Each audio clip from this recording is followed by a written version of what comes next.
Hoje eu contarei pra vocês a história do McDonald's Boys, que são dois meninos de 12 anos de idade que desapareceram sem nenhuma pista no caminho da escola. Até hoje esse caso não foi solucionado e ele é considerado como um dos maiores mistérios da Singapura. Olá, amizades, tudo bem? Meu nome é Luísa Kemi, ou só a Kemi. Estamos aqui hoje reunidos em mais um episódio do Cafezinho Investigativo, que é o quadro aqui no canal que a gente fala de true crime e mistérios que aconteceram em países da Ásia. Esse mês de dezembro eu tô postando novos episódios toda terça, então por favor se inscrevam no canal e ativem as notificações. Não se esqueçam também de ver a playlist do Cafezinho Investigativo depois desse vídeo. Como sempre, eu vou deixar meu aviso que antes o Cafezinho Investigativo fala de temas um pouco mais pesados. No caso de hoje vai ser sobre desaparecimento, então se você não se sente confortável com esses tópicos, por favor assista a outros vídeos. As minhas referências sempre estarão na descrição. Como eu já falei antes, o caso que eu vou contar hoje aconteceu na Singapura durante os anos 80. E aqui no meu canal eu costumo falar mais sobre Coreia do Sul no geral. E eu acho que aqui no Ocidente a gente tem uma noção melhor de países asiáticos como o Japão, a Coreia, a China, e acaba que a gente não conhece muito sobre os países que ficam no Sudeste Asiático, que é mais para baixo. Para quem não sabe, a Singapura é o quarto país mais rico do mundo e o lugar que mais produz milionários, segundo o estudo da Economist Intelligence Unit. Além disso, eu também li em alguns artigos de 2019 que o país é o mais seguro de se viajar na Ásia inteira, porque tem baixíssimos índices de criminalidade lá na Singapura. Na época que esse caso aconteceu, nos anos 80, a Singapura ainda não estava nesse nível de desenvolvimento que ela tem hoje, mas ela definitivamente já estava nesse processo. E agora que vocês estão devidamente contextualizados, vamos ao caso. No dia 14 de maio de 1986, dois meninos de 12 anos se preparavam para ir para a escola deles, a Owen Primary School, que ficava na Singapura. O nome dos meninos era Ke Chi Nan e To Hong Hwan, e ambos eram filhos únicos e nunca deram problemas para os pais. O Hong Hwan morava apenas com a sua mãe, a Tang Go Kwan, porque os seus pais eram divorciados. Segundo a mãe dele, ele era um menino muito bonzinho, meio caladinho, tímido e muito inteligente. Parece que no semestre anterior ao seu desaparecimento, ele ficou em primeiro lugar em matemática da sua turma inteira. O que mostra que ele era um menino super aplicado na escola. Além disso, a mãe conta que ele nunca queria sair de perto da mãe. Então, tipo assim, ela tinha que acompanhar ele aonde quer que ele fosse. Até quando ele queria ir em lojinhas que ficavam em um quarteirão de distância da casa dos dois, ele pedia pra mãe ir junto porque ele tinha medo de ir sozinho. E 3 vezes por semana, ele pedia pra mãe acompanhar até umas aulas extra que ele fazia bem na esquina da rua deles. Então o ponto que eu quero chegar é que o Hong Hwan tinha bastante medo de andar por aí sozinho. Por isso que foi muito estranho que na manhã daquele dia 14 de maio de 1986, o Hong Hwan falou pra mãe que não queria que ela fosse junto dessa vez pra escola, porque ele encontraria com um amigo dele e os dois iriam juntos pra escola. Não se sabe ao certo se o amigo que ele estava se referindo era o Tinan, o outro menino que desapareceu, mas conforme as investigações foram desenrolando, acredita-se que sim, porque os dois eram da mesma sala e eles eram muito próximos. A mãe achou esse pedido um pouco estranho, mas ela não achou que era nada demais, que tinha muitos meninos de 12 anos que iam para a escola assim tranquilamente sozinhos, então ela deixou ele ir sem saber que seria a última vez que ela veria o seu filho. Ao mesmo tempo, a mãe do Ke Chi Nan também estava se despedindo do filho, que ele sempre ia para a escola pegando ônibus. E quando o Tinan chegou na escola, não se sabe se naquela época ele estava acompanhado do Hong Hwan, ele encontrou com outro amigo, o Wang Piwei.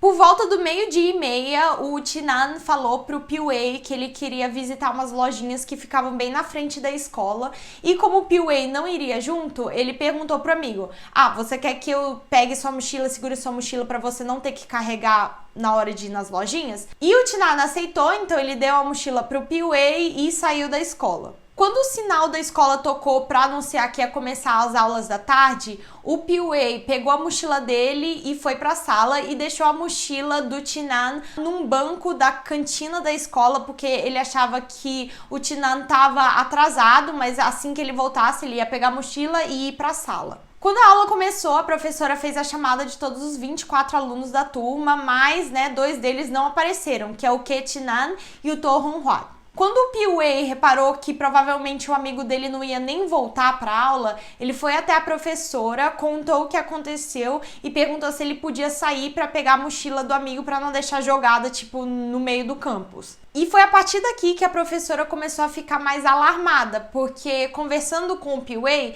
ela viu que o Tina não só estava na escola antes, mas ele também tinha a intenção de ir para aula. Então, por qual motivo que ele não apareceu? Como os dois meninos tinham só 12 anos, bem novinhos, e eles não tinham esse hábito de matar a aula, a primeira coisa que a professora fez foi ligar para os pais. Os pais do Tinan foram os primeiros a atender, eles ficaram super preocupados, que não era o tipo de coisa que o filho deles fazia, e eles foram direto para a escola conversar com a professora e com o Pee-wee. A professora demorou um pouco para tentar entrar em contato com a mãe do Hong-hwa, porque parece que ela tinha mudado de número, então ela precisou falar com os outros coleguinhas de turma para ver se alguém tinha um número novo, e aí finalmente ela conseguiu o número com uma das colegas do Hong-hwa, ligou para a mãe e ela também ficou super assustada e foi para a escola. Os pais, a professora e o diretor procuraram na escola inteira, durante o dia inteiro, nas lojas que o Tinan falou que iria, procuraram no bairro, ao redor da escola, mas não encontraram nada.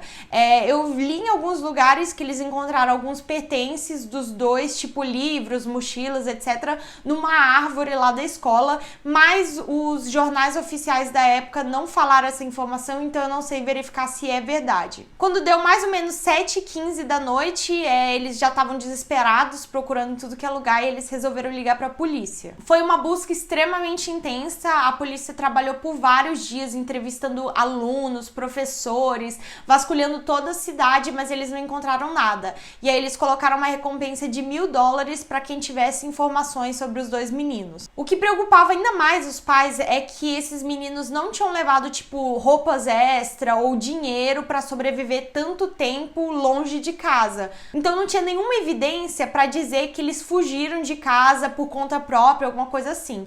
A mãe do Hong-hwa fala que foi olhar os cofrinhos dele em casa e que eles ainda estavam cheios de dinheiro. E no mesmo dia do desaparecimento, ele tinha falado para a mãe o que ele queria comer no jantar, o que mostra que ele tinha a intenção de voltar para casa, o que também pode significar que talvez ele tenha sido levado contra a sua vontade. Um mês depois, as buscas se intensificaram ainda mais, a recompensa aumentou de $1.000 para $5.000, o que na época era muito dinheiro, e foram impressos 10.000 panfletos com o rosto dos meninos na cidade em toda, distribuíram em todas as delegacias, o que na época eu acho que nunca tinha acontecido antes na Singapura. Com essa exposição maior e obviamente com mais dinheiro em jogo, começaram a aumentar as ligações para a delegacia, com gente falando que tinha pistas, que tinha visto os meninos em tal lugar, e foram mais ou menos 20 ligações, mas nenhuma levou a lugar nenhum.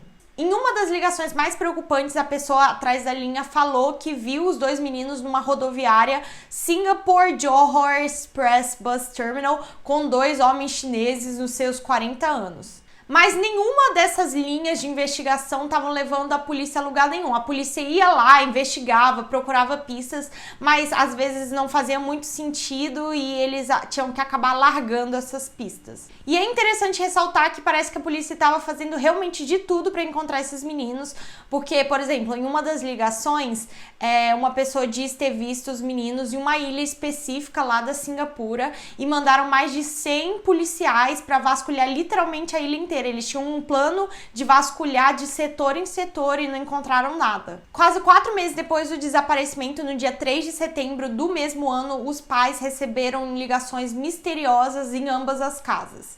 Quando ligaram para a casa do Tinan, não se sabe exatamente qual foi o conteúdo da conversa, porque o pai do Tinan atendeu o telefone e eu acho que a informação chocou ele tanto que ele teve um derrame e foi hospitalizado. Ele passou tipo umas 2 semanas no hospital e quando ele acordou ele não lembrava de nada. Mas o que se sabe é que 30 minutos depois dessa ligação, ligaram para a casa do Hong-hwa, a mãe dele atendeu e ela diz que ouviu a voz de um homem falando para ela desistir de procurar pelo filho porque era inútil. Então, em outubro, aconteceu o fato que deu nome ao caso, que a rede de fast foods do McDonald's lá na Singapura anunciou uma recompensa de mais de $100.000 para alguém que tivesse alguma informação sobre os meninos. Isso surpreendeu bastante tanto a polícia quanto as famílias, famílias. Segundo o diretor de operações do McDonald's da Singapura, durante uma reunião da equipe, eles decidiram, assim, espontaneamente anunciar essa recompensa porque o caso mexeu muito com eles. Eles tinham esperança que oferecendo tanto dinheiro ia reviver o interesse do público no caso, porque iam fazer quase 5 meses que as crianças estavam desaparecidas. Dessa forma, a partir daí, o caso ficou conhecido como McDonald's Boys ou Meninos McDonald's. As buscas se intensificaram muito internacionalmente, se estendendo para a Indonésia e para a Tailândia, mas infelizmente não deu em absolutamente nada. Nem a Interpol conseguiu achar pistas sobre os meninos, então no dia 14 de maio de 1993, os 2 meninos foram legalmente declarados mortos. Eles nunca foram encontrados e o caso permanece sem solução até hoje, 34 anos depois. Conforme os anos foram se passando, as pessoas começaram a criar teorias para tentar explicar o que aconteceu com eles. E em 2016 saiu uma série documental sobre o caso chamado Missing, que eu vou colocar aqui na descrição. Se vocês sabem inglês, vocês vão conseguir ver o primeiro episódio, que aborda um pouco a primeira teoria que eu vou contar para vocês. A primeira teoria, e que é mais plausível, digamos assim, é a teoria de que o pai do Hon Wat levou as 2 crianças para morar com ele na Malásia. Lembrando que na época os pais do Hon Wat eram divorciados e parece que o pai dele sempre tentava entrar em contato com o filho, mesmo que a mãe não deixasse ou não quisesse. Segundo aquele documentário Missing, 4 dias antes do desaparecimento, o pai do Hon Wat foi até a escola do menino, buscou o garoto e passou o dia inteiro com ele, sem contar pra mãe. Então ela foi pra escola pra buscar o menino naquele dia, ele tinha desaparecido, ela passou o dia inteiro desesperada, e aí só de noite o Hon Wat voltou e contou que estava com o pai. Segundo essa teoria, o pai já estava com planos de tentar levar o Hon Wat com ele, e naquele dia o filho dele estava acompanhado do amigo Chinan, então ele acabou levando os 2 meninos ao mesmo tempo. Lembrando que não se sabe se os 2 meninos estavam juntos mesmo, não se tem evidência nenhuma, mas assim, acredita-se que sim, porque é muito estranho que os 2 tenham desaparecido exatamente no mesmo dia e que eles eram, tipo, melhores amigos. Depois dessa teoria surgir, também descobriram que a mãe do Hon Wat, que é a Tan Ngoc Kwan, ela não é a mãe biológica do Hon Wat.